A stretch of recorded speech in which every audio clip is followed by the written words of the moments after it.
All right. Well, hopefully this is working. Good morning, everybody. Welcome to Drawing for Tattooers. I'm your host, James Wisdom. I am getting warmed up, drawing some ellipses, as I like to do.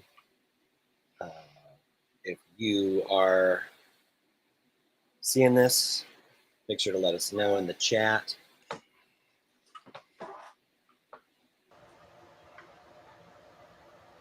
We've got some very special guests with us this morning. Mickey Schlick from the Montana Tattoo Company, and Tattoo Now's very own Gabe Ripley. Good morning. Good morning. Can you hear me? Yeah, I can hear you. Thing working? Is it on? I hope so. Awesome. I think so. Welcome to Monday morning. Monday. Morning, Mickey. Monday You're morning. even earlier. Good morning. Yeah. I didn't even know they made it 7 in the morning. Usually by 7 in the morning, I've had my 5th cup of coffee. I've fucking smoked 3 bowls of weed. Fucking worked for 2 hours. No, I think that's a good ontology, right? That's probably the best ontology. Way to be. Well, I'm getting warmed up, so I can hear some clickety clack over there. So you guys are getting warmed up too. I can hear it. It's kind of the same thing, you know what I mean? So if you're just drawing some sketches and stuff, or if you're writing your memoirs or whatever. But I went to drawing club yesterday. Did some figure drawing. A lot of fun. But I did this. I sat there, before we started drawing, and I was just drawing these little shapes and stuff. I also was going, doing vertical and horizontal, just sort of moving my hand around, as it were.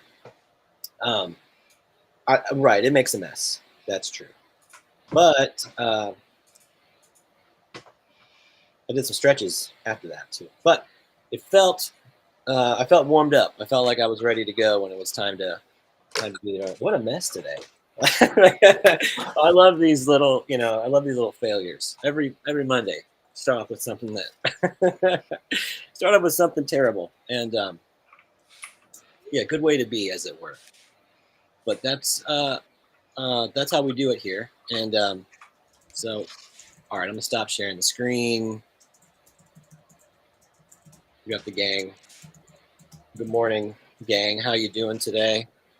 I'm stretching out the wrists for all the drawing activities. I got to do all the typing. I got to use my computer all day today. 10 neck rolls on either side is. What? Yeah, you want to lead this neck roll? Yeah, I like that. Okay, I'm doing this. 5 of them on each. 5 of them in each direction. Okay. Slow. Although there's obviously obviously experts that know what to really do. Okay. So yeah, if you're watching us, we're you should join in, because doing some stretches. Because this looks it looks funny, I'm sure. Like you were saying, it's only funny because we're not like. Although I would be the first to propose that people that chase balls for a living look funny, but like totally. They all stretch before they chase balls. Like, right? No, I definitely agree with that. I was catching it out of the corner of my eye. I was looking at our screen, our feed, right, and we're all like, Welcome to our YouTube channel where you too can watch us stretch our neck. But the thing is, everyone should stretch their necks before they sit down to work at a computer or watch the thing. Or, we're always on our phone all the time too, right? So it's like you have to stretch your neck to stop from the phone, thing. And anyways. Welcome to Reinventing, where we can. But I guess the point was everyone should be doing it, right? It takes 5 minutes to do a full set of stretches. Mm-hmm. But that's just how long it takes, And I'm 50, so I've gotten the physical therapist has. I'm getting all of my my things straight from the physical therapist, right? So if you don't want your back to hurt, these are the things that you have to do, and you can't cheat it. It's real life. It'll hurt if you don't do it. No, I think that's probably better to start, you know what I mean, as soon as you can. and then when you get there, you're going to be better off. Well, thanks for hopping on, Gabe. It's great to see you as always. Good morning, everybody. Welcome to Drawing for Tattooers on Guy Etchison's Reinventing the Tattoo Network. We're always doing these live and streamed events, and so you're encouraged to join in and meet up with us at in real life at conventions and come to our shops, get some tattoos and stuff. With me this morning, got special guest Mickey Schlick. Mickey, good morning. It's so great to see you. How's it going? It's going pretty good, man. It's good to see you too.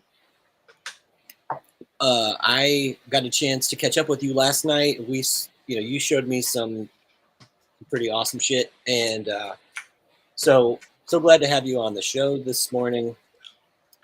Hoping that you can show the audience some of the new stuff you're working on, as well as, I really want to promote some of the things that you are getting going, some of the things that you're getting started, because I believe in your projects, and I definitely appreciate it. Yeah, of course.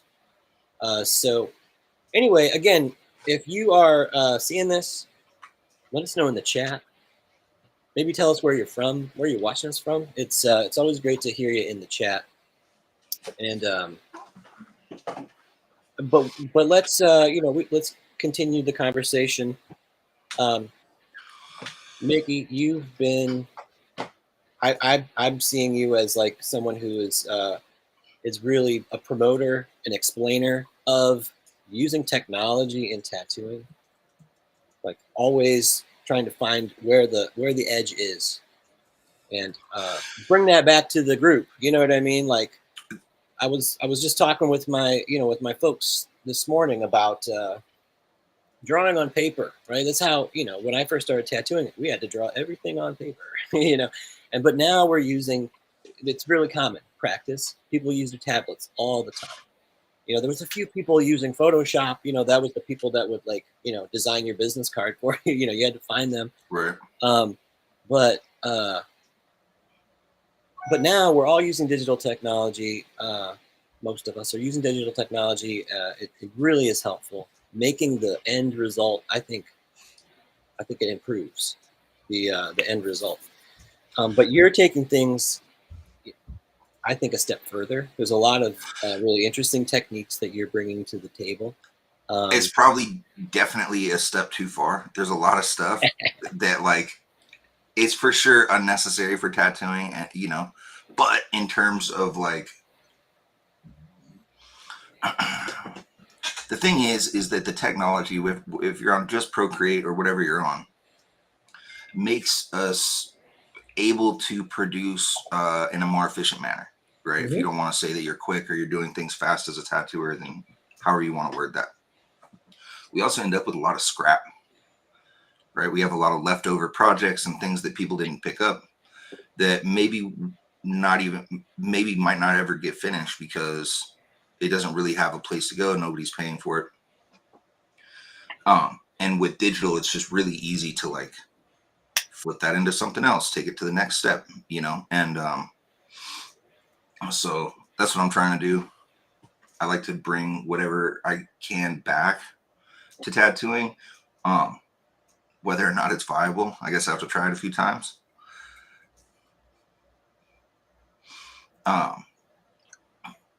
Yeah, but I definitely think that it's something that, most of the tattoo people I know, especially older guys, are like, I wouldn't say technology deficient. I would say technology avoidant. And you're just leaving a giant hole for everybody that doesn't have that stigma to jump on and do it, right? And every year, this stuff updates. So anytime you get on, anytime you get into digital, it's going to be the most powerful and most user-friendly it's ever been. That's just how the technology works, right? Which I think is a great thing. And if you're trying to spend more time with your family or get more out of your drawing sessions or whatever it is, it's a real easy way to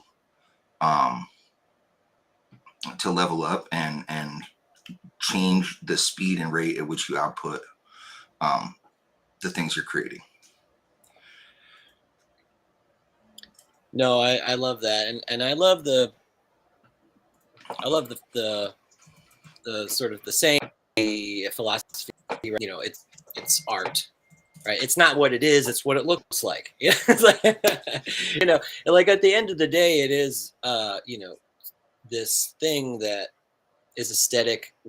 People have to consume it in some way, and they have to love it in some way.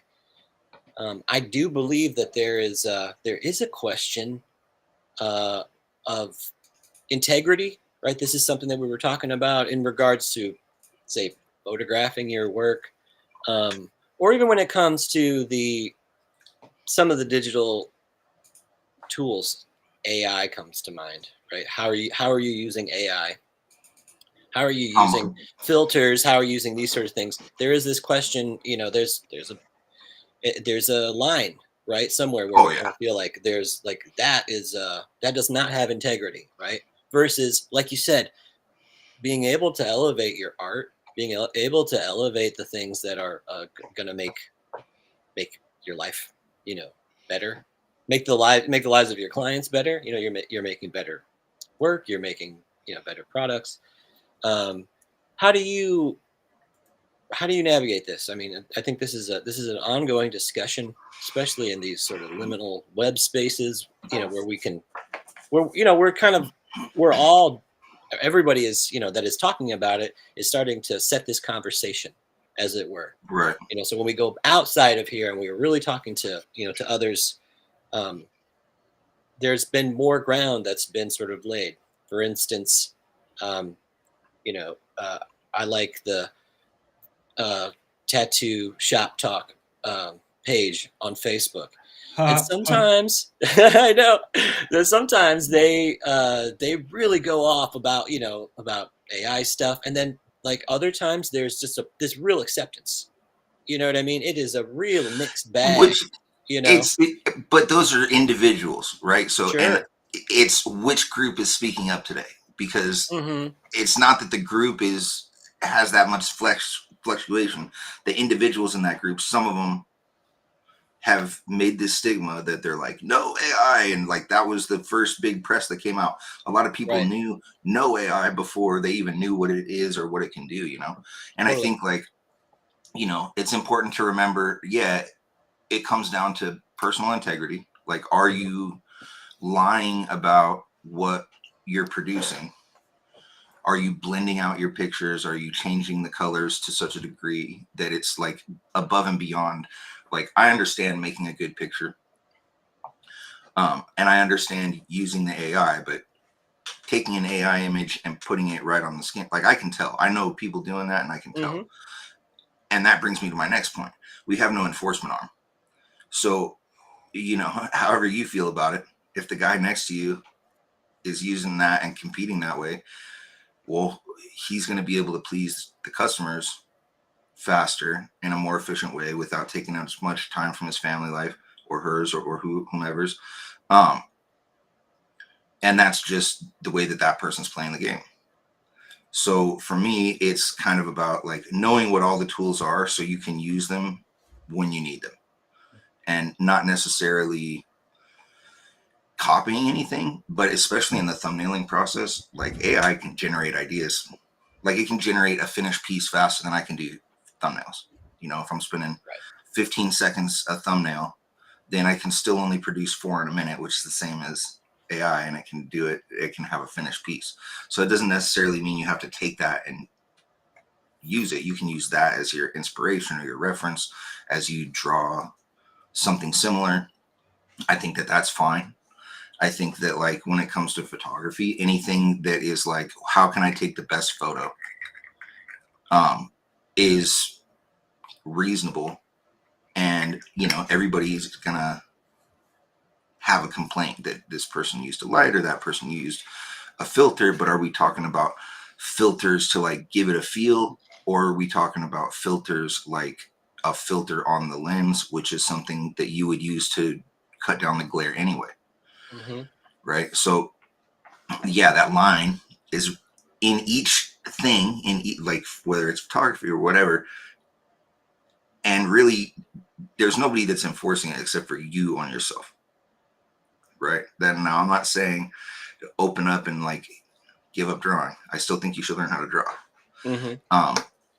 But when it comes to like 20 years of producing every day for people, you have to figure out, you know, how am I going to be able to compete with the new generation of people that's going to come out with none of this stigma? They're not going to give a shit about any of it. That's just going to be how you do it. They might have never had a notebook. You know what I mean? Right. So I guess my question about with the AI and the artists, you know, I've not obviously, but pretty obviously from the tattooer perspective, if you're taking client requests and people come in with reference and this AI is out of control, awesome, right? It's almost irresponsible to be a adequate artist, but a great tattooer and not use it. But now the other question is the flip side is all the illustrators that are getting, you know, their original artwork, right? You know, Rebecca Guay, like there's just a whole crazy crew of awesome artists who are just watching the AI take their art and regurgitate it, right? Or generate from it. Well, And, I mean, that's what was already happening. It's just now on crack. It's now right. automated. But like, there's a big difference between like you looking at a bunch of illustrators, you know, work and like regurgitating it and like clicking a button and having 60 different varieties from 60 different artists delivered to you. I would say, You know? So I guess well, and I guess the ultimate problem is like, are original artists just going to stop creating art to generate into these machines because they're not going to get paid as much, or they can't get paid? photographers didn't Does their stop work maybe Photoshop. become worth more because it's actually human made?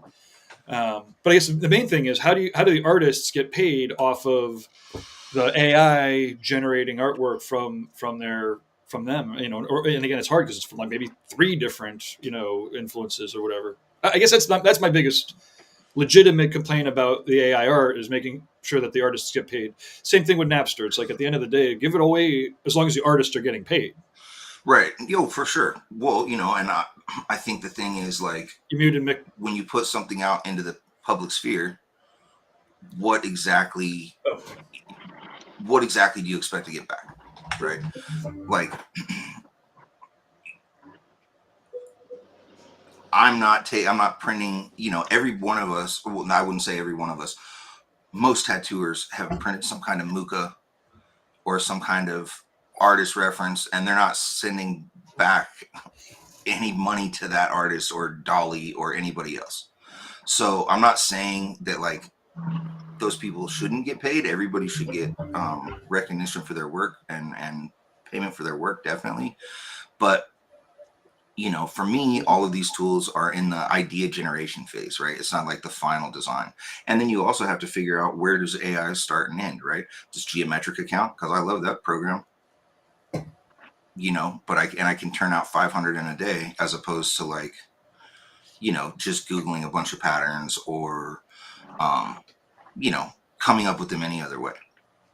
So, you know, it's going to come down to personal. Everybody's going to have to do it. And then you're going to, it's just like everything else that I've done in tattooing, is that one group is going to be snickering that you're doing it, right? The traditional guys hate the realism guys because the realism guys are you're just tracing realistic pictures, right? Or the vice versa. You know, somebody that can draw doesn't like somebody that does traditional, because you're only tracing old designs. You're not using line weight, perspective, values, that kind of stuff. So somebody's always going to have some shit to say about it. It comes down to like how you feel about it, how your client feels about it. If you can't sleep at night, well then, yeah, don't do that. You know, if and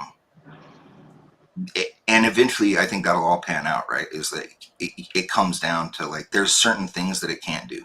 It can do some things very, very well, and there's certain things that's hard for it to do. Now, some of them that are like text to video right now are like insanely realistic and not like cartoony or overdone or anything like that. It's like a cat walking outside in the sun or whatever, and it just looks like somebody filmed it out of their window. That almost lends itself to like an extreme danger, you know, as a powerful that's tool. how deepfakes are made. Sure. Right. Now, who do you think would be able to operate that better? As an artist that understands, like, hey, I've been studying this for 25 years. This is the new tool. Or the people that have come up and only use that tool, or the people that are afraid to use that tool but know what they're talking. You know what I mean? Like, there's all these different groups of people, and it's going to be another tool out there, and the businesses and the business will lean on production value. We don't really deal with that a lot in tattooing. We're really lucky. Like, we will lean on, no, I go slow, or I don't rush anything, or whatever it is. But at the end of the day, you know, how much are you producing in a week? Are you producing 50 small tattoos? Are you doing 4 sleeves? What, you know? Well, I just had a call yesterday at the studio. Somebody, you know, was asking if there was a person that worked there by a certain name. It turned out that it was like a, you know, fraudulent. Somebody was reaching out to them on social media. They'd set up an appointment. They wanted deposit. Yeah, we had that too. Yeah, I think this is a the epidemic. AI guy. Yeah, it's an epidemic like level. And again, it's sort of like, you look, you know, when you see on the, you know, you see somebody that's promoting their work and they DM me for a sleeve, you know what I mean? Especially at like a crazy price or something, or a back piece. But again, they will say it's somewhere close to an actual shop, you know, and it's sort of, it's really convincing. But you are filled with, you know, sometimes they steal images. Sometimes I know that they're making AI generated images of like a tattoo on a person, and it looks totally convincing. And if you're really, you know, I'm going to say naive, but I don't mean that in a, you know, like a derogatory sense. It's just, you know, especially I get it. person, people that, you know, like you don't look at tattoos if you're all day. a layperson and not an artist, you can't tell it's not real. Right. You don't have, you don't spend it. You're researching. You're trying to figure out who to do a piece for. You see amazing work, and you're like, oh, this guy says DM me. Great. This is easy to do. Sure, send you some money. And that's the easiest way to tell, right? Is that this is a tattoo that in no way will work out in 3 to 5 years, and it's way over the skill level of a 3 to 5 year person. Totally. Well, that's the thing, that the first. Yeah, the public doesn't know that yet. And then, of course, legitimate artists do require a deposit, so that way you can get, you know, seen by them. So it's a tricky landscape for people. But the thing that like, you know, that keeps coming to my mind during this conversation was the introduction of photography, you know, in the 1800s. Like, this was it was revolutionary for its moment. You know, photos had been being developed for a long time. The technology to make a photograph had been being developed for a long time. But painters that painted portraits, for instance, they were up in arms. They hated it. Yeah. Well, that was the thing. Number one, they're not gone. It changed art. Number one, they're not gone. And in this conversation about integrity, the presidential portrait and everybody else, they're tracing those. You know, you take a photo and you trace it onto the canvas. That's, you know, very few people are like sitting and doing a square method or doing something without like a sketch. There's a ton of that out there, but like, I mean, most portrait classes I've ever taken in painting, even when they reference the presidential portrait, that's literally how they do it. So where's the integrity in that, right? Like, for me, it's already fallen apart. For me, it's like the hardest part, I believe, is the camera, is taking something from 3D space and translating it into 2D space in a believable way. Once that hill has been, or you know, whatever, once you've taken that path, it brings back the integrity thing into it, right? And at the end of the day, you know, there's going to be people who are like, I don't really care. I just do this thing awesome. This is how I make them look cool. And, you know, everybody's going to say something's cheating. I've had to like let go of that. I use crazy computer stuff, and it's not really about cheating. It's about, you know, I'm trying to produce at a rate that is commiserate with the times, you know, and we're really lucky that we don't have, you know, the turnaround times like, you know, anything in a movie or game studio would. But, you know, well, hold on a second. Let's I think Gabe wants to share something. So let's have it. Oh, here we go. Yeah. I didn't do this. Yes. Welcome to the new era of video creation with HeyGen. Simply type your script to get started. Tattooing can empower positive transformation. Oh wait, this isn't the right one. Amazing. Sorry. Both watch Okay. Now I'll hop on it when when it's working. Okay. No, Nice. no sweat.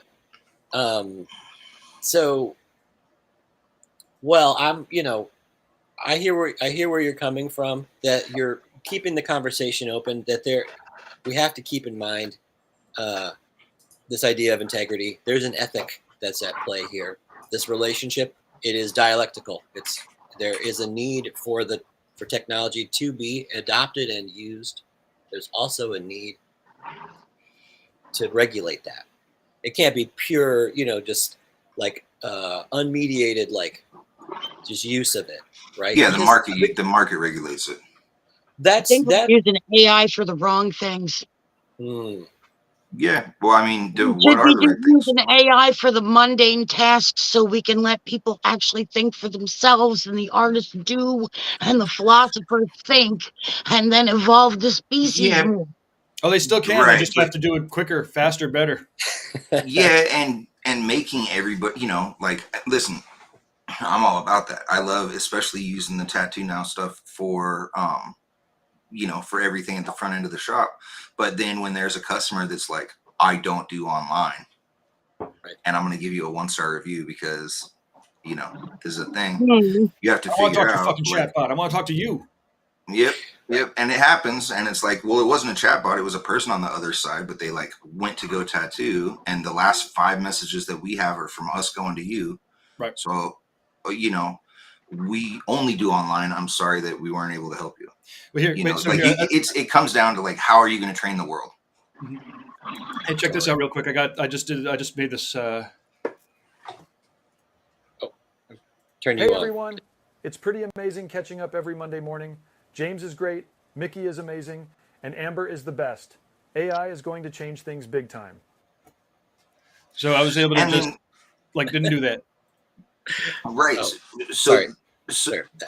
So then, yeah, it's AI, but it gets the point across. You can actually get the point across better because you have time to deal with the script in a way that's not like, I have to get dressed and I have to turn the camera on, I have to get ready. You do that one day, take your video, and it's just, again, it comes down to productivity, right? How much can you turn out? It's much easier to turn out 50 videos when all you have to do is like re-roll a bunch of scripts than it is to set up and film and go edit that stuff and color grade it, And it is, for the most part, still authentic, right? Like, it's speaking your words with your mannerisms. Well, I take that back. Everyone's going to know it's my AI when I don't swear and I'm more polite. That's just the disclaimer we should have there, like, in case you didn't catch it. That was AI Gabe. That was virtual Gabe that just appeared before you and spoke words. It was from Gabe, but yeah, before you know it, that's going to be. I'm hooking that up to a webhook probably this week, so that you'll be getting videos back and. Wild. Yeah, sweet. That would be. I'm definitely going in. I've been meaning to do that one. Well, it's an interesting time to be alive. That's for sure. And I've really enjoyed us, the conversation, being able to, openly discuss these things, because everybody has these really strong opinions, and I think that it's forcing that on us, that you have an opinion about it. There's various levels of research that people have done, so it can be difficult to talk about these things. But what I'd like to do, I'd like to transition. I'd love it if we could start to look at some of your work, some of the things that that you've been working on, Mickey. So have you let you share some screen if you're ready, and we'll walk us through what some of the new things that you've been generating, you've been creating. So this is thing that I was playing with. And I'm trying to find a history of it because I probably have a video of making it. But the cool thing about this, let me actually. Here's what I did with it. I'm halfway through the tattoo, so I don't have any finished pictures of the tattoo yet, but we'll see. But I used that image, overlaid it with some stuff from Geometrica. and, you know, boom, futuristic lady portrait that you can twist and turn and light however you want. So,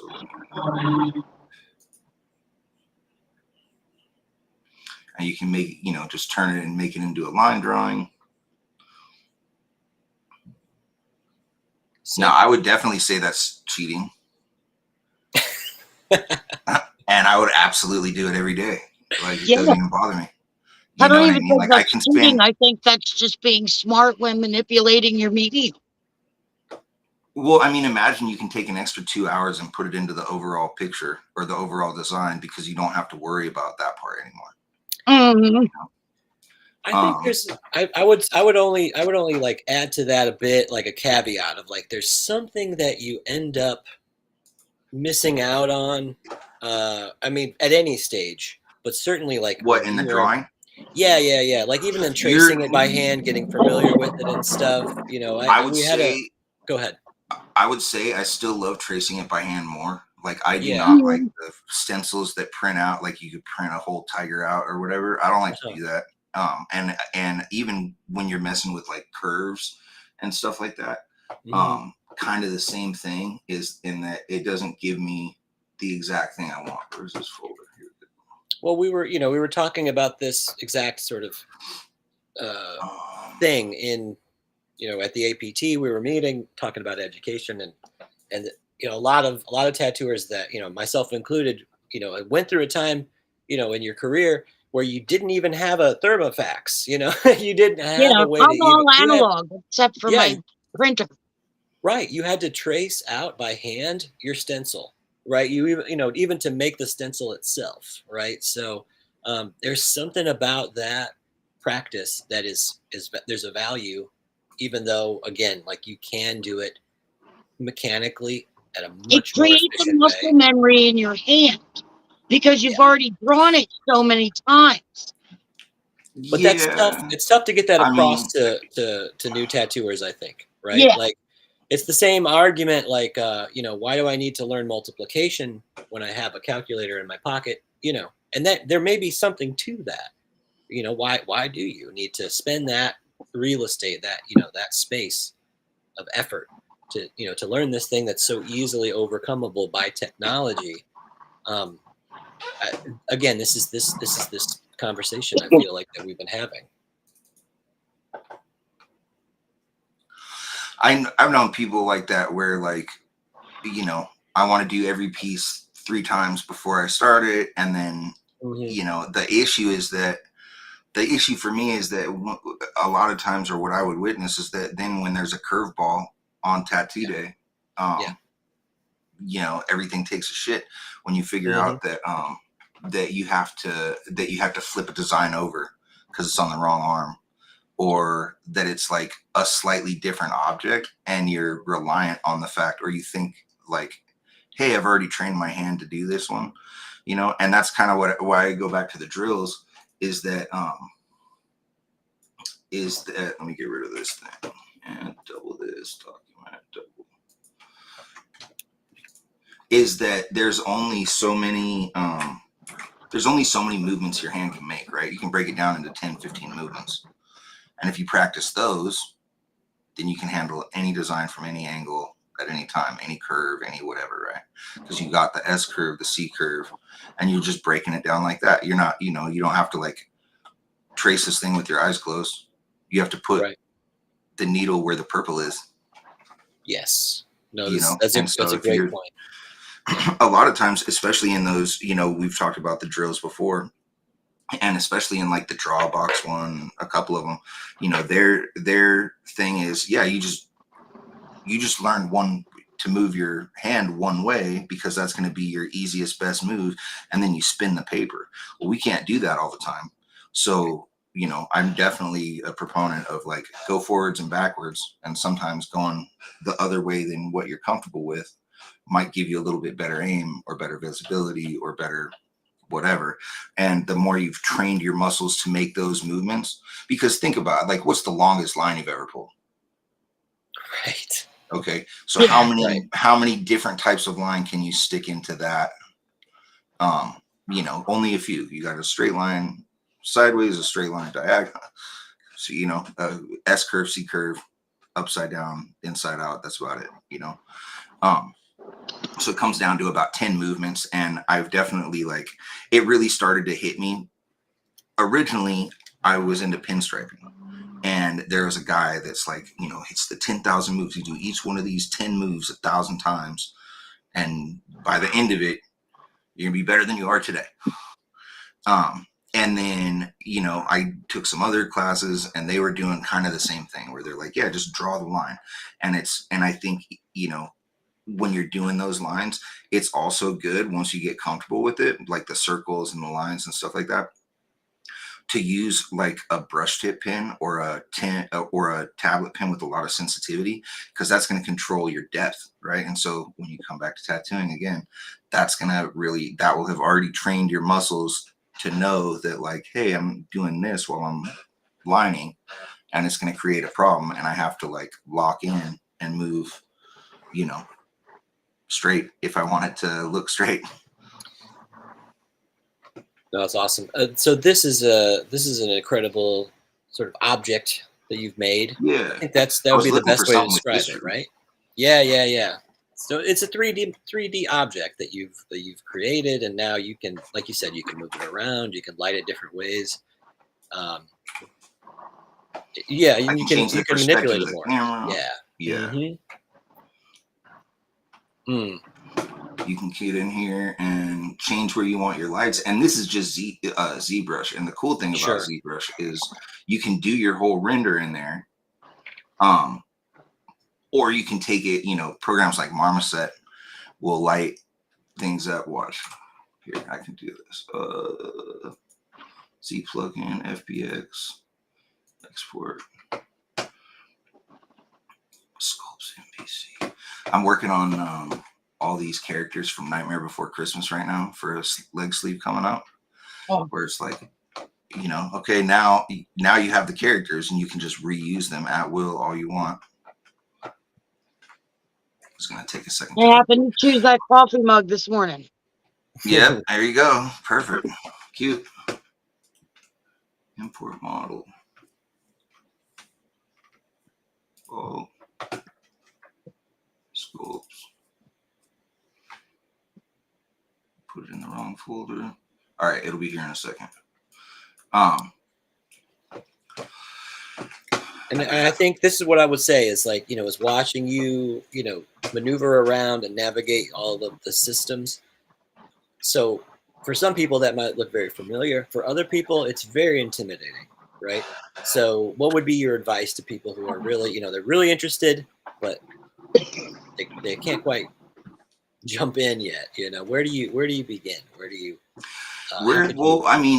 Honestly, I'm a sucker for computers. I use desktop computers.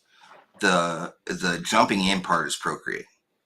Procreate, is now strong enough it can do, between Procreate and Nomad, it can do plenty enough for tattooing that most of these other programs can do, right? So then you come in here and you say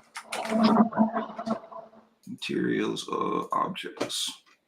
And now we're going to put in a 3-point lighting setup. Yeah, amazing. Right, and then now, let's see, camera 1, main camera. Now you can get in here and play with how light something is. Let's get this fill in there a little bit.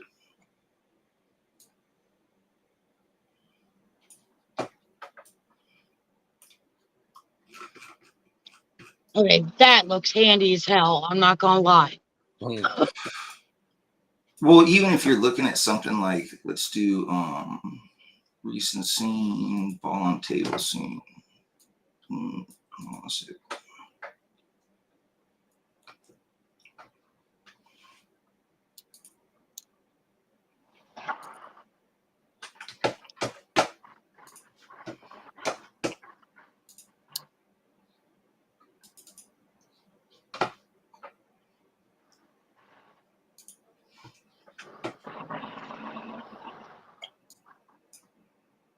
Yeah, I think it's also so interesting to watch somebody create something, from out of nothing, right? Yeah.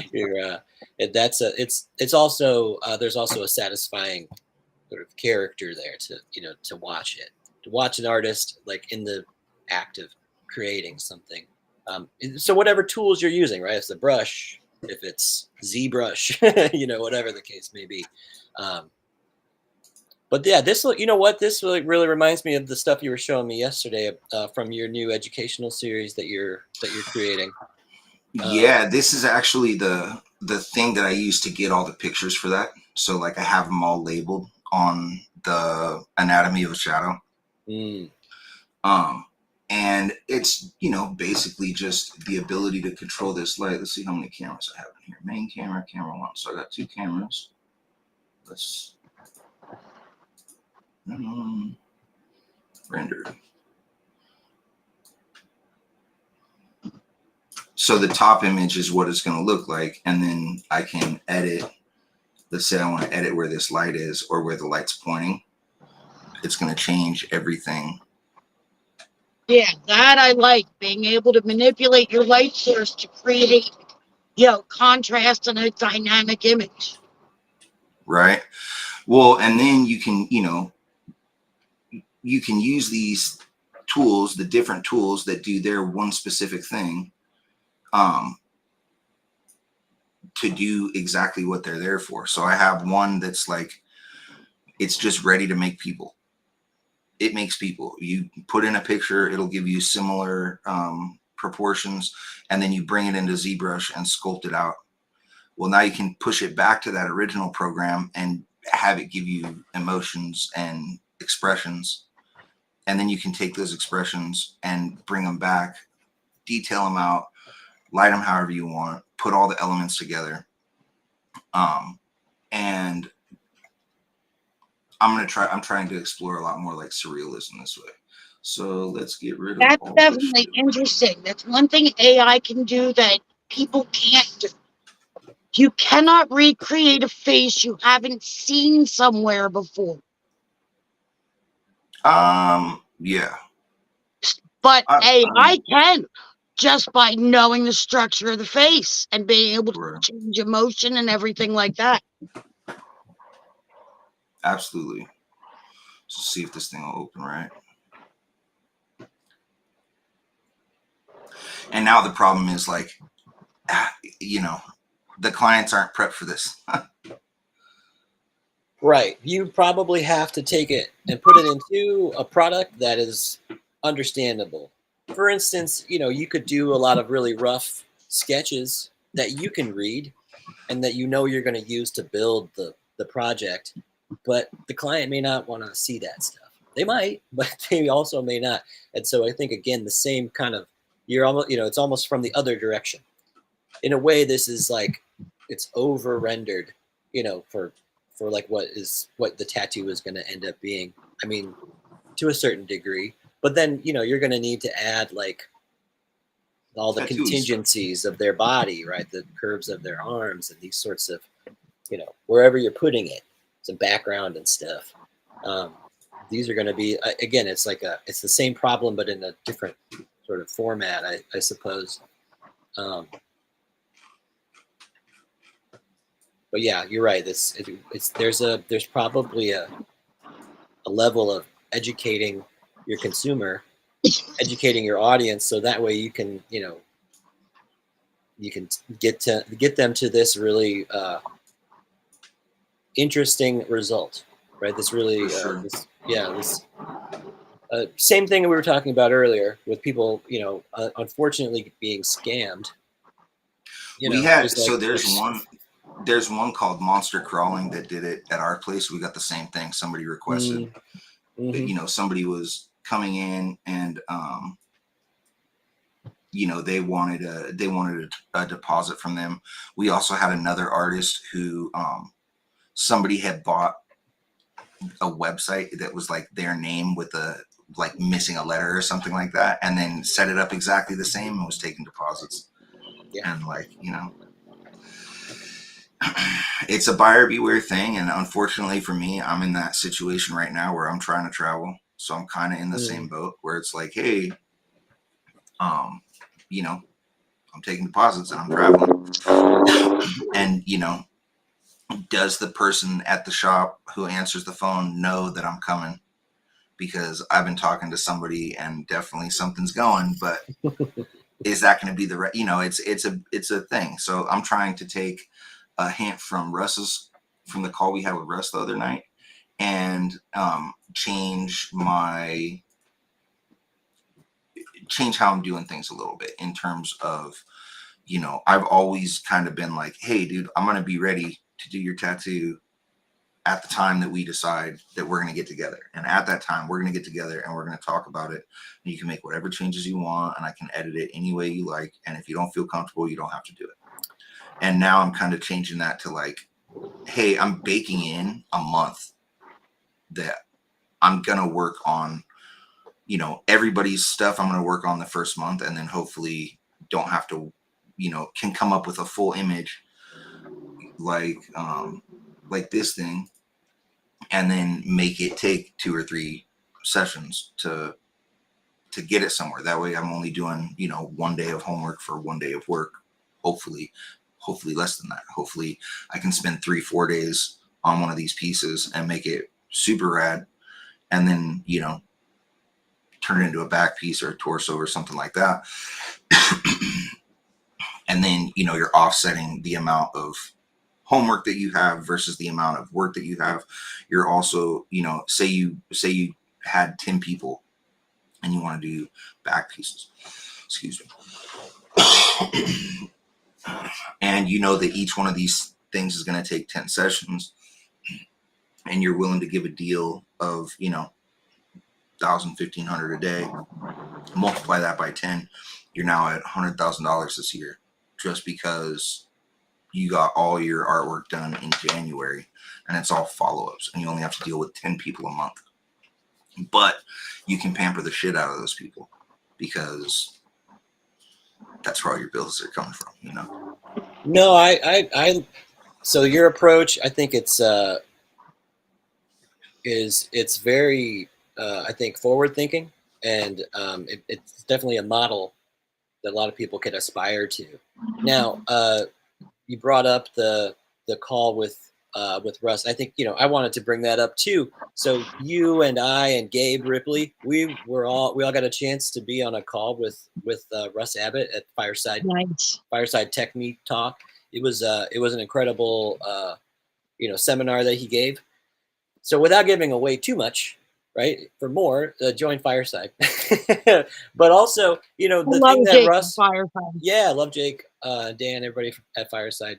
I think that the thing that I took away from it, of course, was Russ was really rolling out some of his new 3D models. And again, these are some real, very entry level tools that tattooers right away can start to use to really increase their presentation, right? To make their presentation so much better.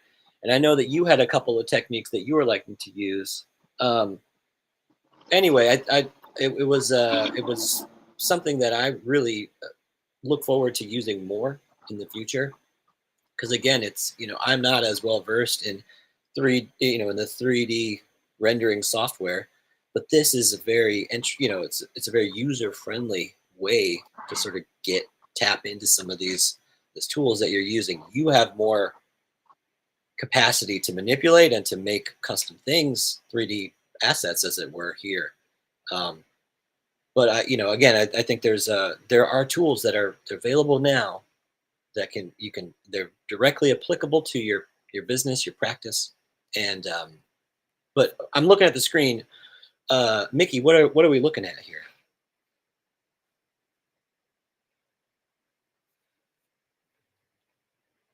Oh, you're muted for some reason. I don't know why. Maybe it's... I was coughing. Oh, so, sorry. This is the exact same thing that I was showing before, except for all the shadows are labeled. So I made this little video that's like talking about where shadows come from, and, you know, how to recognize what's going on in a shadow between, you know, the local value, the highlight is going to be perpendicular to the light hitting the object in a perpendicular way, the form shadow, which is like perpendicular to the light, it's like the light running into a wall, and then the cast shadow, core shadow, and bounce light, and how that kind of like repeats. If you just change the light, if you turn the light to the other side, you still have all those same things. It just kind of moves around. And the same with the face, right? Like you have the face, you can label all of that. So I just spent a little bit of time, and that's kind of, I guess, what I was showing you last night. Mm-hmm. No, I love this example that you've made, and the fact that you can, that it's sort of interactive slightly. You're changing the light source, and it's reassessing where these anatomical sort of elements of the shadow are located. It's so helpful for comprehension, because it's we still do want to like create out of our imaginations, but you can't. I think to Amber's point, it's there. You do need to have some reference to reality to make these a bit more effective. Well, I mean, it's. I think we talked about it last time when we were talking about dropping perspective back, and how there's like a perfect square and a perfect circle goes inside a perfect square. And like, yeah, you can have all kinds of variation, but if you get this measurement of 1-to-1, then all of this other stuff is going to fall into place, right? And the same is true with light, where it's like, once you realize light is a ray, it shoots in one direction straight, and then it hits, and then it bounces just like a pool ball, until something sucks it up. And once you kind of learn that, and you're like, okay, well, this light would be coming from this way, so if it would be coming this way, it's going to hit on this side of the character's face. And if you trace a line from the top of that character and then go on, from the light source across the top of the character onto the floor, then that's where the shadow is going to hit on the floor, right? And it's like, oh, I can just draw a straight line, and I have to wing the body shape or the soft like shadow or whatever, but I can understand where all this goes based upon the light shoots in a straight line, the object blocks the light, and it's less tricky than when you bake it, when you practiced it enough and you bake it down to like, oh, it just came in here and then bounced around, and that's why things are lit up this way. It becomes a lot easier to tackle. No, I totally agree, and I think, awesome. I totally agree, and I think that the thing that that's important to remember is that this is very intuitive. It's very intuitive insofar as we look at shadows all day. Yeah, I mean, any time you're looking at anything, you're seeing light, you're seeing shadows, and how they actually fall, right? So there is a real, relationship to physics, like you say. But when you're in the state of like you're drawing something, there's a disconnect, or there can be. It can be very challenging to go into that understanding of how light is working and your shading, unless you have done your studies, unless you really have had a chance to work through. So I think that like tutorials like you just showed us, they're really important for gaining that understanding.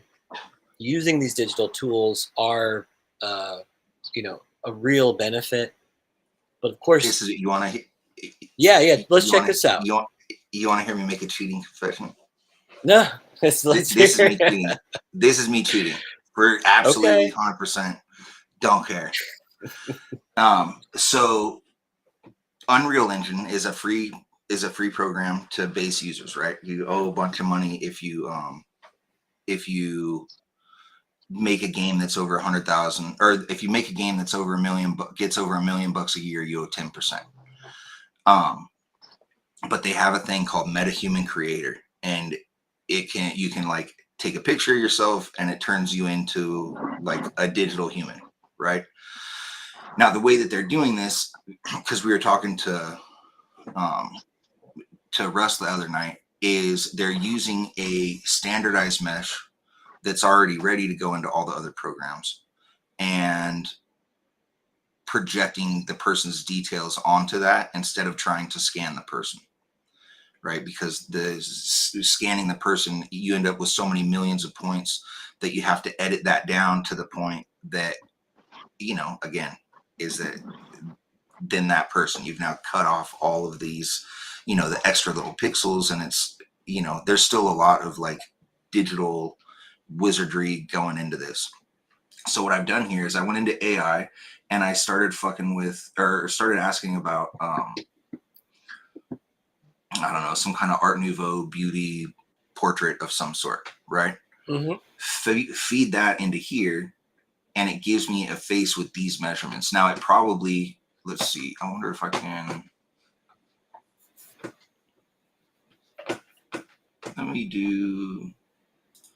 let's go to a new project, and we'll just get a dummy character. Now it's not going to give you a perfect face, right? You're going to have to take this into ZBrush and dial it out. But if I use this character, let's see, I have to go to. While you're working on that, I don't believe there's cheating in art. I know that I know we were talking about integrity. Yeah. We have these sort of thing, but you know what I do? I can totally relate to what you're saying. We use that language because there's a bit of like, we hold all of this relationship to exchange value. Like, it's ingrained in us that we kind of feel like there's this, there's a certain utility that's like associated with particular value, like i.e. like through money or something like that. But again, there's something almost metaphysical about like the way we appreciate aesthetic, and it comes through in the work of art when we something that's just it's almost priceless, we would say, right? And then it wouldn't, if we loved it, it wouldn't matter how it was made. So again, it's so it sounds like talking out of both sides of your mouth, right? There has to be some integrity somewhere, but then there is no cheating. It's like, how do you how do you navigate it? But I think what you're showing us here is just another, like, it's another application of tools that can be very useful. Again, like giving the client a greater experience. But I'll let you continue, because I'd love to hear what you have to say about it, and then demonstrating it like in real time is amazing. So yeah, please. Well, in my head, the idea that I have is like, I've been doing faces for a long time, and I can draw a face, and I can sit down and make you look funny and all of that stuff. I don't get requested for that a ton. Okay, so now this person, so you see how it's made the skin all like kind of weird. So then you get in here and it has tools to deal with the skin, but you can also, let's see. No, right away I can see it looks just like this reference. It look, it's like already, it doesn't have like the hair shape, but like the facial features and stuff. It's directly, and it's 3-dimensional. Crazy. Right. Yeah, there you go. Now I can send this over to ZBrush. Let's see, create. Hopefully everything is set up.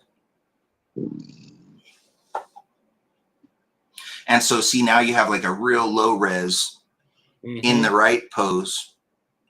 And now you can come in here and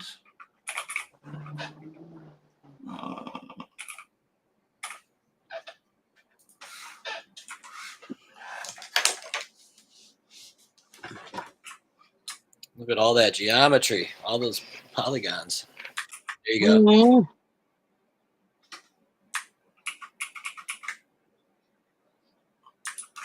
Very smooth.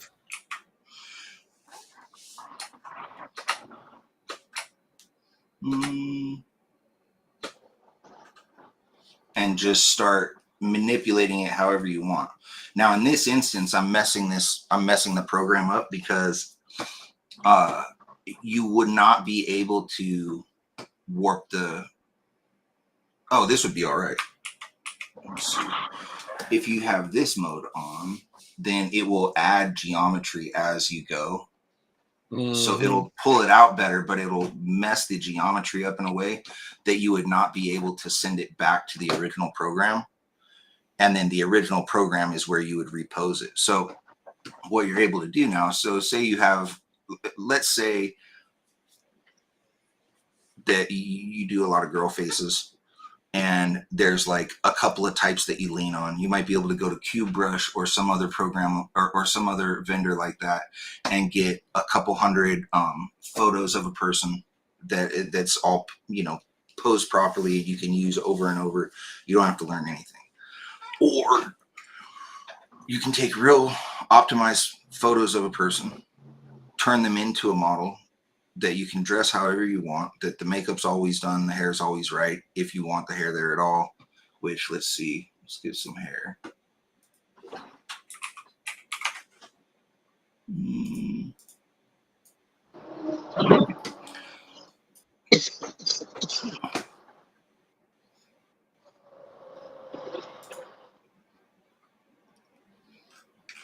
And then go back to the skin and do realistic human skin, athletic female. And then you get into, you know, real high-end scans of people and getting into like how the skin pores look, you know.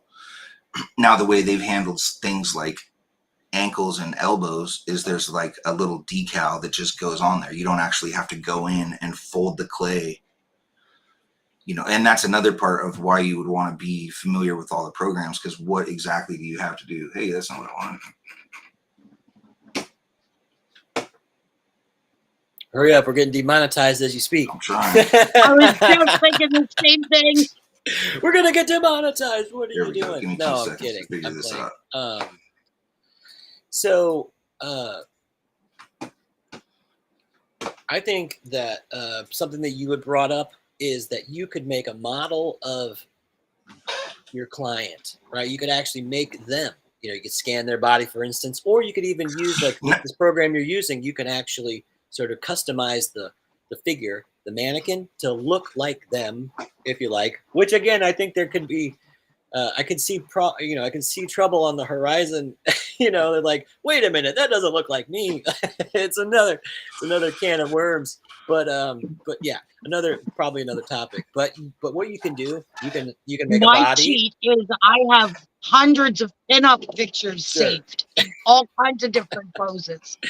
Absolutely. I'm not going to lie, 99% of them are Dita Von Teese. Right. But her silhouette is perfect for a pinup. Well, that's the thing. Change the hair, change the face, change the outfit. Yeah, what we're talking about is like that you could make a 3D model of your client's body, and then you could like decorate them with the tattoos that they want to get. You could show them in a very accurate way. This is what your tattoo is going to look like on you. This is what your back piece is going to look like. This is what your sleeve is going to look like. This is what, you know. And you could show it from like close up or far away. This is what it'll look like when somebody's across the street. This is what it'll look like when you're zooming in on it. This is what happens to that ignorant style Which is a really good point, because that's how we look at our tattoos when we do them. How is this going to look from 30 feet away? How is it going to look from 10 feet? How is it going to look close up?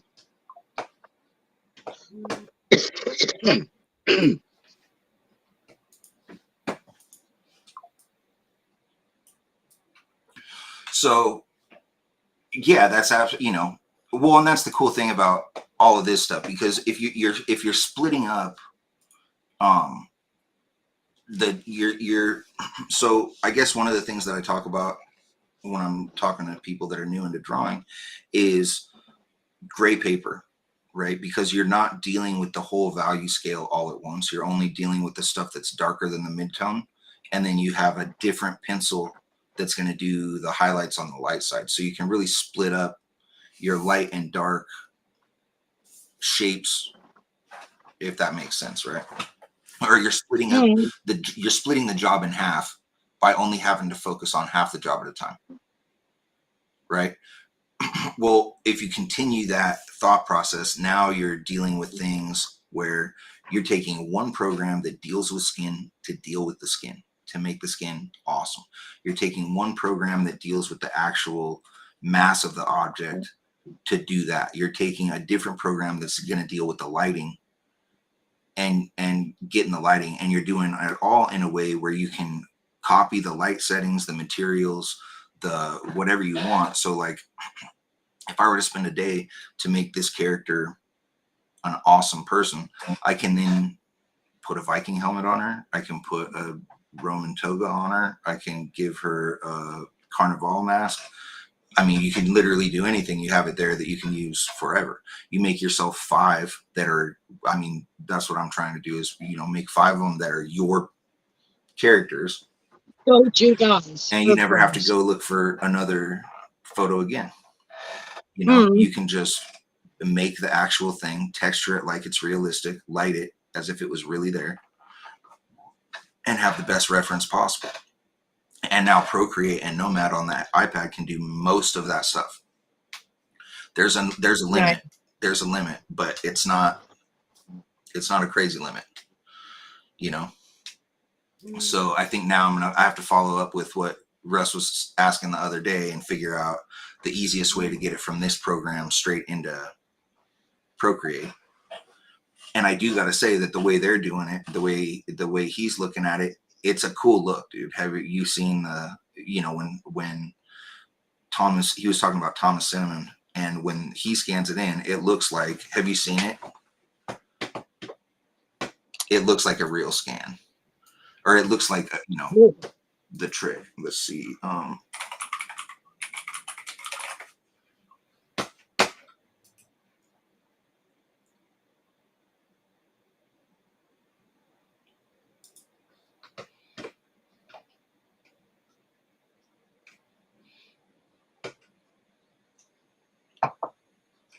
Let's see. This is probably digital. So, you know, cool. This is extremely realistic because all of the, you know, it's scanned in from the real person in real life. Now, the issues you're going to get into. Oh.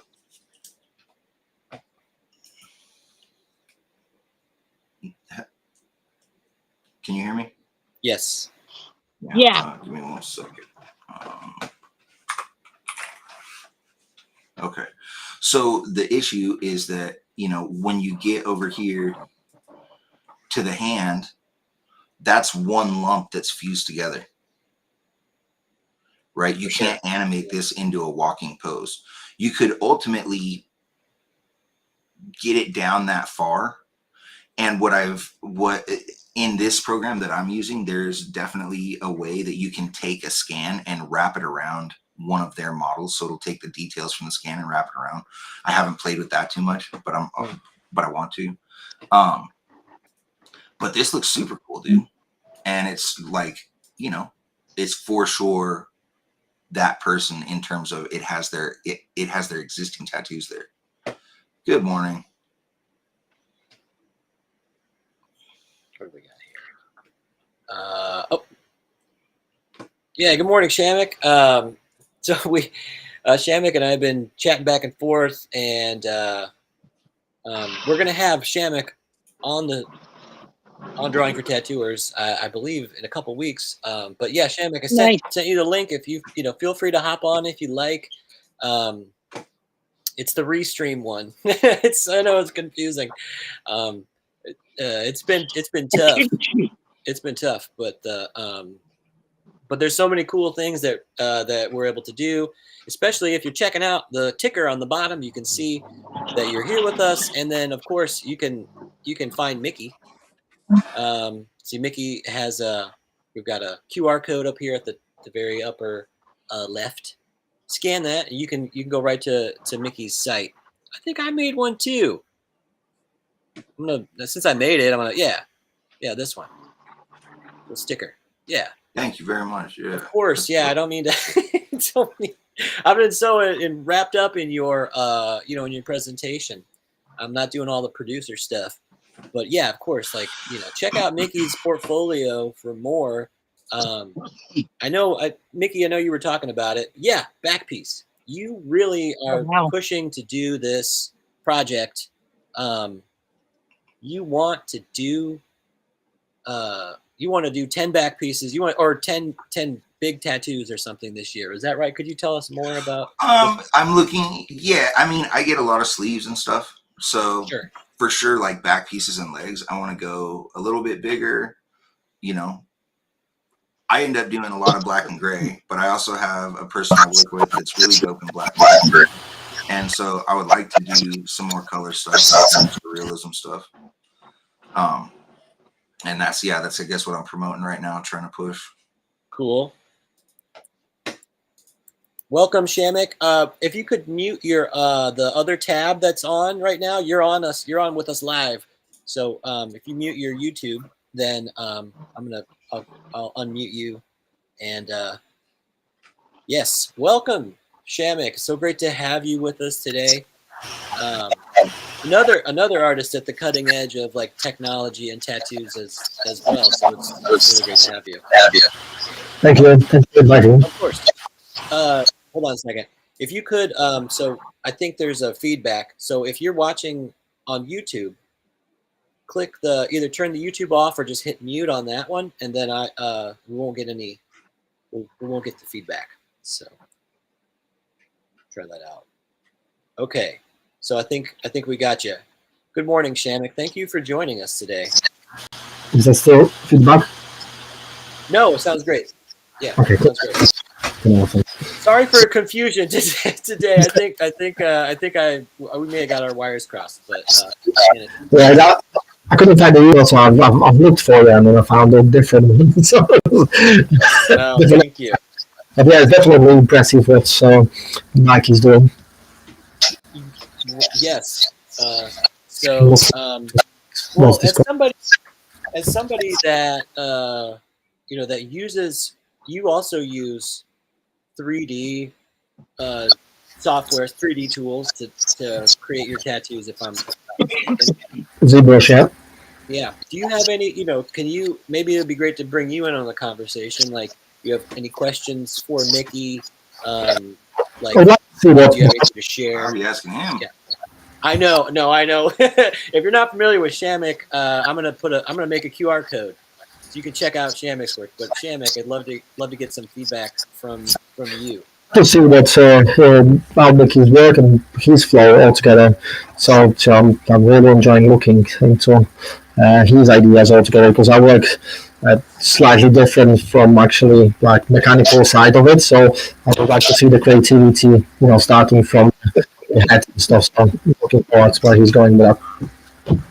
Excellent.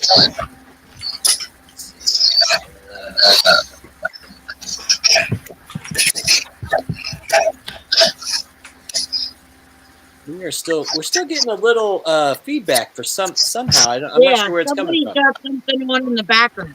We're gonna hunt it down. Okay. So.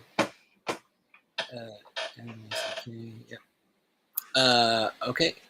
And we'll create this.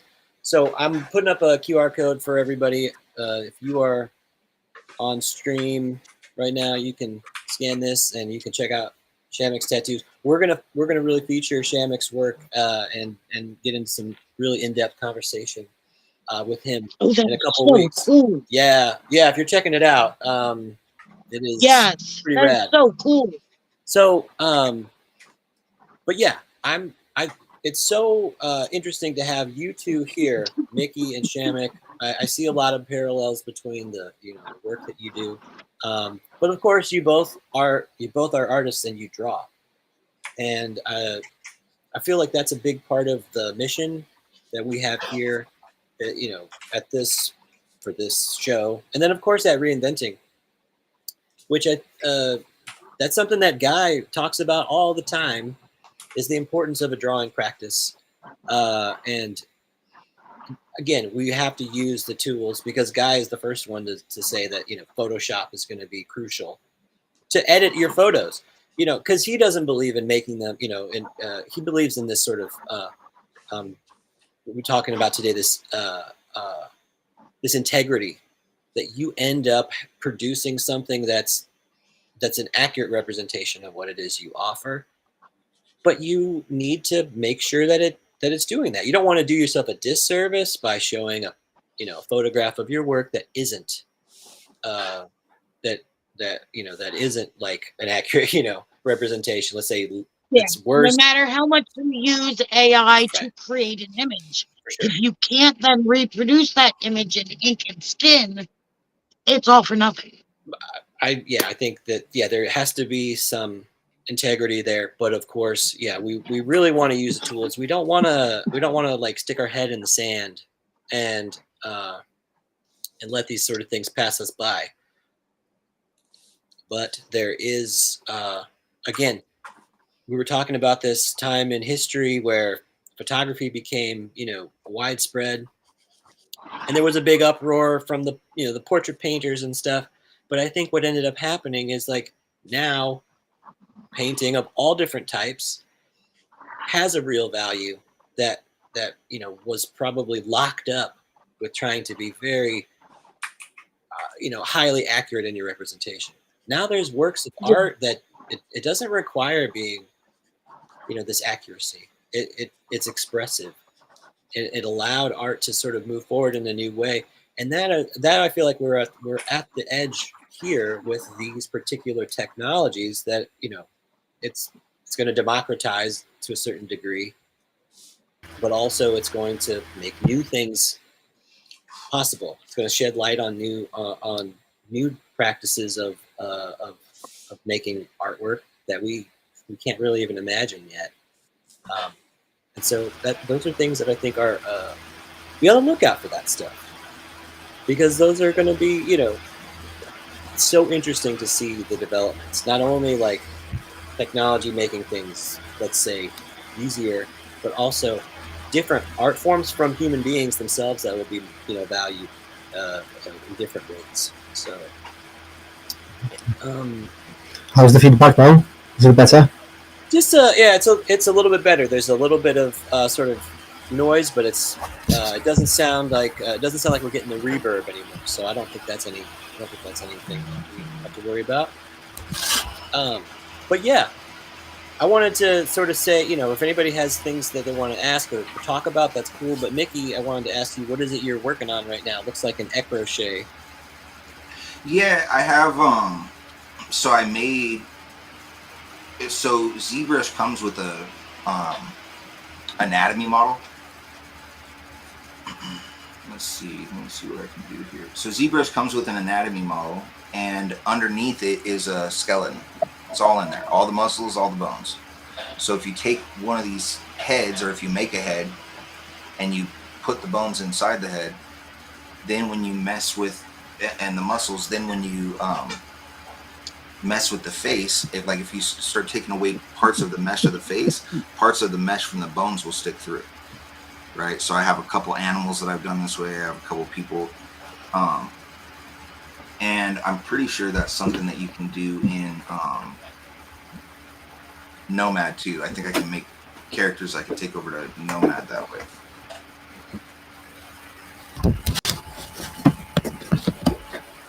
So I don't know. I'm not making anything in particular. I'm just kind of playing around. Because this gives all kinds of options to do literally anything you want. It's like it very much is akin to a sculpture, right? You really are like sculpting something. So since we've got Shamek, like how would you sort of design something for somebody like on the mannequin, or would you just sort of make some blocks and I do sculpture body parts first. So if I'm doing tattoo on the arm or full sleeve, I get photographs of the arm, and I've sculptured the shape of the arm first of the person, just to give me a rough idea, what I'm working with.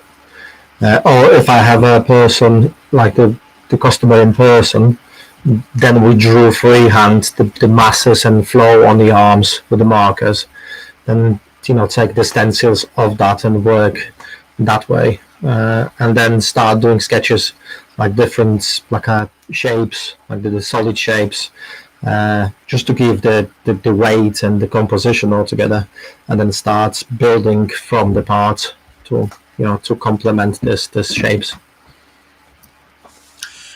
And do you use other rendering software? Keyshot on the end.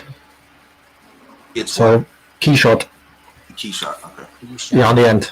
So it'll give you a live preview of the render, so you can set up the light and the materials, and you can turn it around and you can see it in live view. I got a quick question, Mickey. What's going on here? This has you have like it looks like a model, and then there's this then there's this like contour line that's all the way around it. I mean, it seems to follow it as you move. That is very cool. It's kind of turns it into this more of a more graphic sort of presentation. It's like a 3-dimensional cartoon. Give me 1 second. I'm trying to turn my sound down. Maybe that's worse. How about now? How's it sound? I don't know. How does it sound? Is it too loud? That's right. You're good. Okay, cool. So that's another thing that I'm trying to be exploring is this idea of lines that are kind of going to move with your project, right? So if I start moving this in space, that's cool. It's still got all, pretty hardcore lines.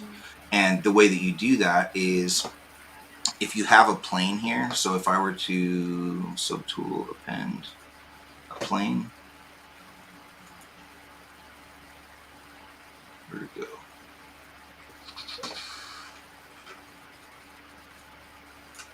Plane, center, W.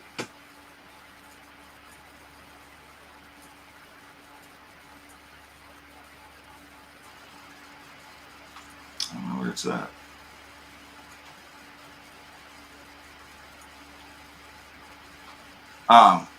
So anyway, yeah. So when it makes one of these squares, right, you can only see through it from one direction, right? You can't. You don't just go to the backside. It's like like if you can imagine that a line is 2 edges, right?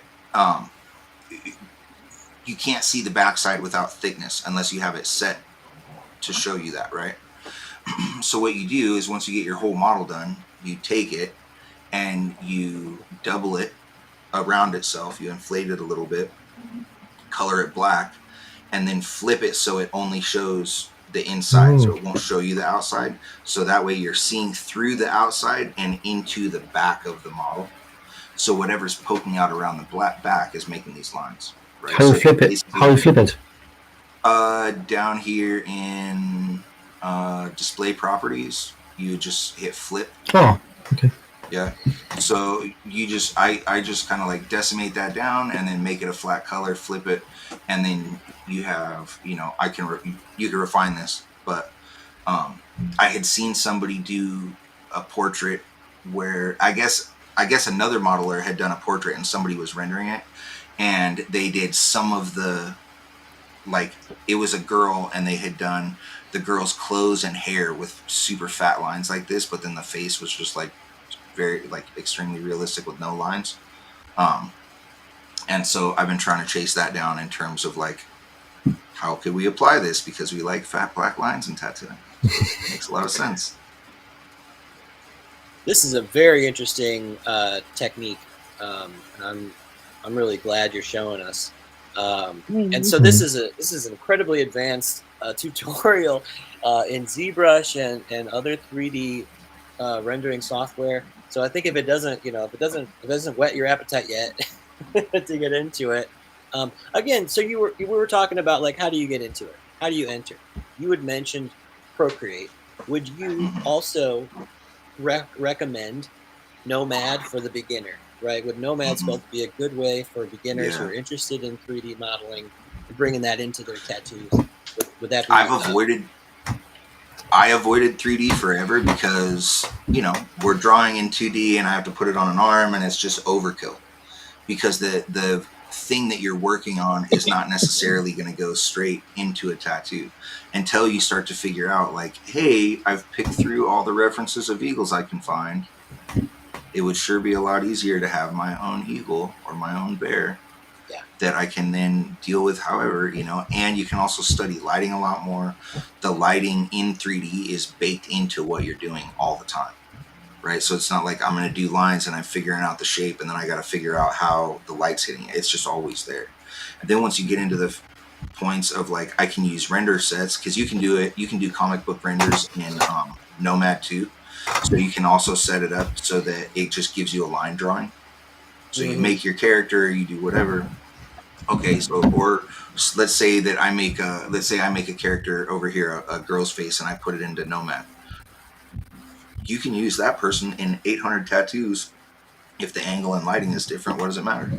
Totally. Right? Well, so it's really just like the power to expand and produce more. I love that. No, and I think that I couldn't agree more. That's something that you really talk about a lot. That power of being able to generate new things out of the work that you've already done. You did this work, now you should be able to to glean more out of it. And I think that's really great advice. It's something.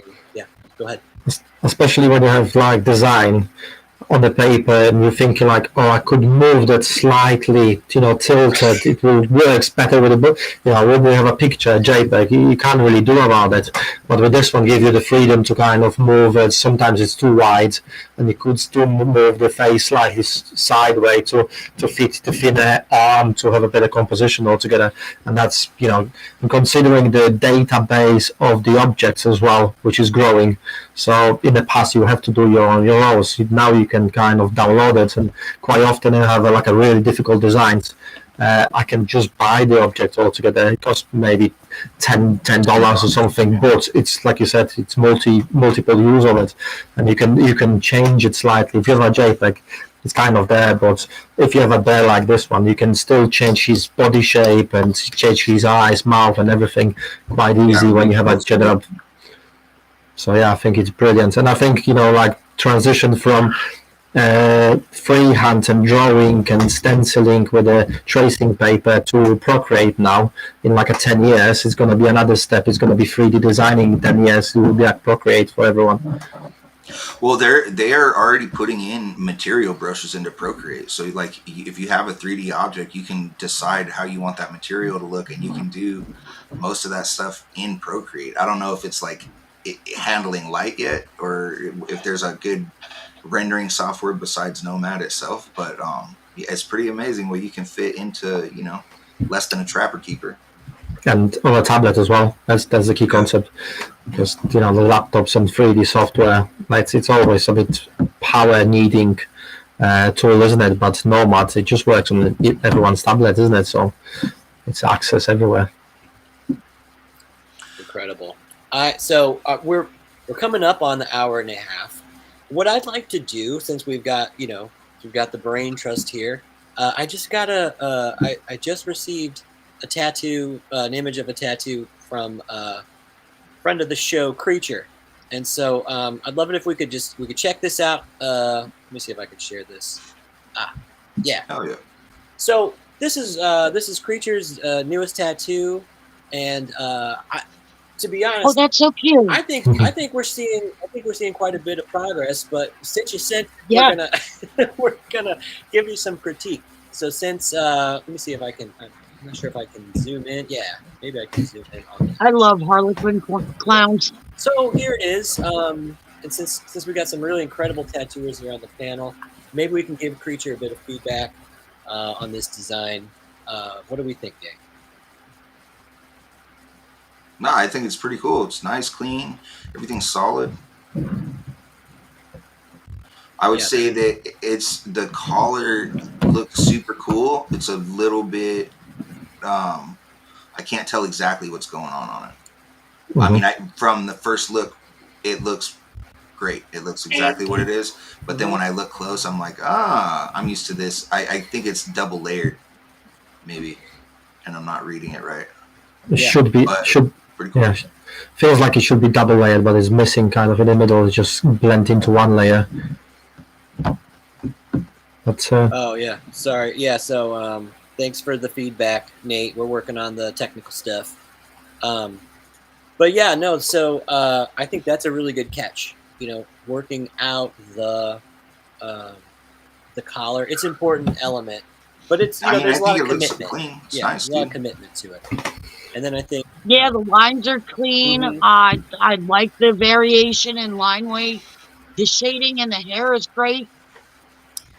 So Well, go ahead. If I were to critique anything on it, what I would Mhm. say is, let me put it on my screen. Actually, is this gonna create a weird fucking endless hallway for us? Right here, where there's that little bit thicker line on the inside, I'm really stuck on trying to use the fat line on the outside, like on the contour or the silhouette all the way on the outside, and then keeping skinny lines on the inside. I think when you pull a little bit fatter line on the inside, it draws attention in a weird way that's not allowing me to focus on like the overall. Does that make sense? Mm-hmm. No, it really does. So everything is this. All the line weight is pretty similar, so there isn't any. It just sort of draws us in and pushes us out at the same times. Sorry, go ahead. Amber. No, go ahead.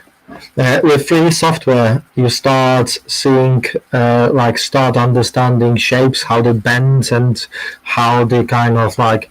If you would create this color in the 3D software, you have to take a piece of material and start bending it. So you kind of start understanding the outer edge should be visible in the way and carry on, between them lines altogether.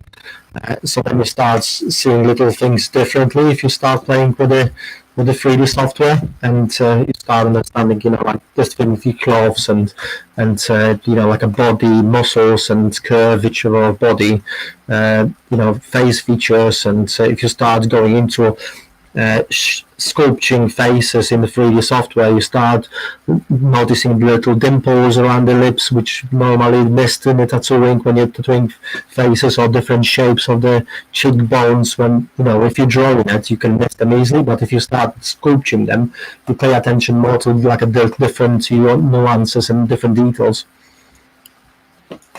I love that. I think that's going to be so helpful as we're going forward, right? And I think that's really been the theme of today's show is how do we adopt these new technologies to help our tattoo practice. But of course, we're really interested in continuing to draw all the time. So, yeah. Well, thank you everybody for checking out Creatures Tattoo. One more thing. Yeah, one more thing. Just before we start, you just mentioned that drawing. If you sit down with 3D designing without having the design or drawing in front of you to reproduce it, it's a really rabbit hole. You can spend hours and not get the right result. So regardless, like if you want to go into 3D, you need to have a skill to draw on the paper, and ideally start with that and try to kind of reproduce the drawing in the 3D software. Because if you start wandering in 3D software, it takes so long, and every changes take so long, and some of them are irreversible. It can like ruin hours and hours and days of your time. Like, so ideally drawing first and then try to reproduce it in 3D software. That makes so much sense. Thank you for saying that. I believe that's the case. Tattooing probably same thing. Like you'd want to have some reference or drawing, rather than just going at it. I don't know. We see these videos. I don't know if any of you've ever seen them, but people they're really freehanding. They're just tattooing without a stencil. It's like somehow it turns out it's real beautiful at the end, but not recommended. But we're always savants in any art form. Yeah, no, for sure. Well, definitely. Well, I think that's this has been again. This is really really great experience for me. Great conversation. I really enjoyed Gabe sharing his virtual Gabe with us. That was really fun. Well, why don't we do some quick sign-offs, and then I'm sure it's time to get about our day and start the drawings that we got to do for today. Amber, thank you so much for coming today. Where can we find you? Thank you so much for having me. I love Monday mornings. I get so much information out of whatever the topic winds up being. So where can we find you, Amber? You can find me on all social media platforms under Amber Mordain. I'm even on TikTok, though I'm never on TikTok. Sure. Yeah. So I'm there, but I'm not actually there. Yeah. No, it's as always. TikTok is where. Have a great week. Thank you. And thank you for hosting. Of course. Yeah. TikTok is where everybody's at. You know what? Like, I won't lie. I got too many other places to be. When I'm tattooing people, it's just, I mean, this is not brand new, but like, you know, it's like people are there, they're in my chair, and they're just on TikTok. You know what I mean? And then it's like their friend is with them, you know, like for moral support. They're on TikTok. You know, everybody's just like, they're just staring at. I have too many real places to be. Add another virtual. It's wild. It's like addicting. I mean, I think that's real. And so this is probably a topic for another show, but it's wild. It is what sometimes screen it's like addiction and screen fatigue. Sure, it's like you're getting this tattoo, it's an incredible experience, and then you're there missing it. You know, another topic for another show. But thank you for coming, Amber. Shamik. Thank you for having me. Shamik, thank you so much for popping in. I'm sorry. Sorry for like for it's me. Actually, my confusion. No, thank you for coming. I can't wait for you to come up. You know, I'm gonna show your QR code. So again, check out Shamik's work. If you get a chance, this is to your Instagram. But where can we find you? Where's what's your website? It's inkdentattoo.com. On my Instagram, there's a link to my page. Okay, excellent. It's a studio page, so it's my studio. Again, it's really an honor to have you. It's been great getting a chance to meet you in the business classes as well. And you know, it's getting to check out your tattoos and stuff. They're really inspiring. I've just posted on my story one of my customers, which came from Canada. He did a video from the whole process of getting full sleeve in 8 days. So you can see the designing process and what I use for for the design, and he was filming it. So it's like it shows whole process from us sketching on the skin to doing little transfers to picking the elements together, and then day by day how he was getting the full sleeve and part of the chest in 8 day session. Wow. Yeah, no, I can't wait to. I'm going to check it out. So okay, cool. Again, but thank you for coming, and thank you. Thanks. I was going to say, it's good to see Mickey's like a flow as well. Like I'm going to probably have a chat with him after that, because and just found his Instagram as well, because it's very impressive as well. Absolutely, dude. I'd love to be in touch. Oh, yeah. Nice I'm glad you guys are connecting for sure, because again, like I said, I feel a lot of there's a lot of parallels between the things that you both are interested in, and I could see some leadership here as far as like you're kind of you're pioneering these techniques. That are going to, you want to see other people succeed, and you want to see other people use these technologies. You're not trying to like gatekeep them. You're really trying to both of you are really interested in sort of sharing this knowledge. And so I really appreciate it.